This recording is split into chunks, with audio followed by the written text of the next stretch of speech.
നമസ്കാരം. എൻ്റെ യൂട്യൂബ് ചാനലായ ന്യൂകാറ്റ് ചാനലിലേക്ക് നിങ്ങൾക്ക് എല്ലാവർക്കും ഒരിക്കൽ കൂടി സ്വാഗതം. സുഹൃത്തുക്കളെ, ഇന്ന് നമ്മൾ നോക്കാൻ പോകുന്നത് അന്റാർട്ടിക്കയിൽ കിടക്കുന്ന വളരെ വലിയ ക്യൂബിക് അടി ഐസ്, ഒരു വലിയ പ്രദേശം തന്നെ, കടലിൽ വളരെ ആഴത്തിൽ കിടക്കുന്ന ഐസ് ക്യൂബിനെ പറ്റിയാണ്. ഒരു രാജ്യത്തിൻ്റെ വിസ്തൃതിയിൽ അപാരമായ കനത്തിൽ കിടക്കുന്ന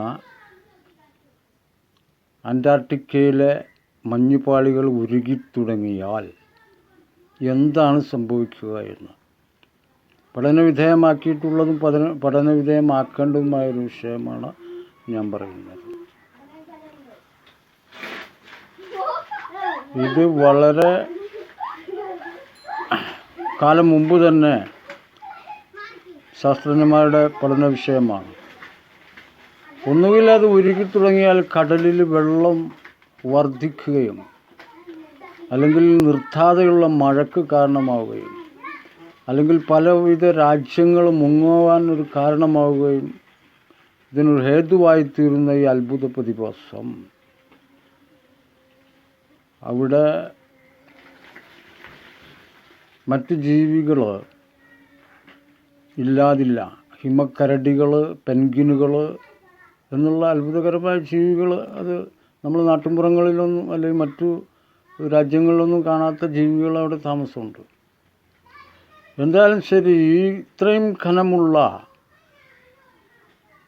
ഈ മഞ്ഞുപാളികൾ സമുദ്രത്തിൽ ഉരുകുന്നുമുണ്ട്, ഉണ്ടായിത്തീരുന്നുമുണ്ട്.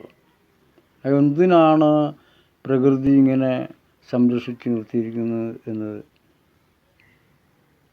അള്ളാഹ്ക്ക് മാത്രമേ അറിയുള്ളൂ. അള്ളാഹു ആലം. ഈ അള്ളാഹു ആലം എന്ന് പറയുമ്പോൾ പ്രകൃതിക്ക് മാത്രമേ അറിയുള്ളൂ എന്ന് പറയുമ്പോൾ പ്രകൃതി തന്നെയാണ് അള്ളാഹു എന്ന് പരിശുദ്ധ ഖുർആനിൽ വെളിപ്പെടുത്തിയിരിക്കുന്നതായിട്ട് കാണാം. പലരുടെയും വിചാരം ഈ പ്രകൃതി എന്ന് പറയുന്നതും അള്ളാഹു എന്ന് പറയുന്നതും രണ്ടും രണ്ടാണെന്നാണ്. തെറ്റായ കാര്യമാണത്. വളരെ ബൃഹത്തായ ഒരു കാര്യത്തെ പറ്റിയാണ് സംസാരിക്കുന്നത്. അള്ളാഹു എന്ന് പറയുന്ന ആൾ വളരെ ബൃഹത്തായ ഒരു കാര്യമാണ്. അള്ളാഹു എന്ന് പറയുമ്പോൾ അത് എല്ലാത്തിലും അടങ്ങിയിട്ടുള്ളൊരു സത്യമാണ്. അല്ല, അള്ളാഹു എന്ന് പറയുന്ന ഇതാ ഒരു സാധനം, ഇതാണ് അള്ളാഹു എന്ന് കാണിക്കാൻ പറ്റാത്ത സാധനമാണ്. അപ്പോൾ നമ്മൾക്ക് അറിയാത്തൊരു കരവിരുതും നമുക്കറിയാത്തൊരു കൺട്രോളും ഈ ലോകത്തുണ്ട് എന്നുള്ളതിനെ വിശദമാക്കിക്കൊണ്ടാണ് പരിശുദ്ധ ഖുർആനിൽ എല്ലാം അമഴ്ത്തവനാണ് അള്ളാഹു എന്ന് പറയുന്നത്. അപ്പോൾ ഇമ്പോർട്ടൻ്റായ മാറ്റർ ഞാൻ നിങ്ങൾക്ക് പറയുന്നത്, നമ്മളെ വിശ്വാസങ്ങൾ നഷ്ടപ്പെടാൻ പാടില്ല. ഇവിടെ ശാസ്ത്രജ്ഞന്മാർ മഞ്ഞുമലകൾ കടലിലുണ്ട് എന്ന് പറഞ്ഞതുകൊണ്ട് ഉണ്ടാവുകയോ ഇനി അവിടെ ഇല്ല എന്ന് പറഞ്ഞുകൊണ്ട് ഇല്ലാതാവുകയോ ചെയ്യുന്നില്ല. ഒരു സെറ്റപ്പാണത്. ഒരു ഫൈൻ ട്യൂൺഡ് യൂണിവേഴ്സ് എന്ന് പറയും ഇതിന്, ശാസ്ത്രീയമായിട്ട് ഇംഗ്ലീഷിൽ പറയുകയാണെങ്കിൽ. അപ്പോൾ ഇത്തരം അത്ഭുതകരമായ പല കാര്യങ്ങളും നമുക്ക് സംസാരിക്കേണ്ടതുണ്ട്. നമുക്ക് വിജ്ഞാനമാണ് ആവശ്യം. വിജ്ഞാനമാണ് ആവശ്യമെങ്കിൽ നമ്മളിടുന്ന ഓരോ വീഡിയോകളും നിങ്ങൾ ശ്രദ്ധിക്കുക, കുഞ്ഞുങ്ങൾക്ക് പറഞ്ഞു കൊടുക്കുക, നിങ്ങൾ തന്നെ മനസ്സിലാക്കുക, ഷെയർ ചെയ്യുക, അഭിപ്രായങ്ങൾ രേഖപ്പെടുത്തുക എന്നുള്ളതൊക്കെ ഇതിൻ്റെ ഭാഗമായിട്ട് ഉണ്ട്. ന്യൂകാറ്റ് ചാനൽ എന്ന് പറയുന്നതിന് മറ്റുള്ള വൃത്തികേടുകളൊന്നും പറയാനും ഇതാക്കാനും തുടങ്ങിയതല്ല. നേരെ മറിച്ച് നമുക്ക് അറിയാത്ത കാര്യങ്ങൾ അങ്ങോട്ടും ഇങ്ങോട്ടും ഡിസ്കസ് ചെയ്യാനും പരിചയപ്പെടാനും സംസാരിക്കാനും വേണ്ടി ഉണ്ടാക്കിയതാണ്.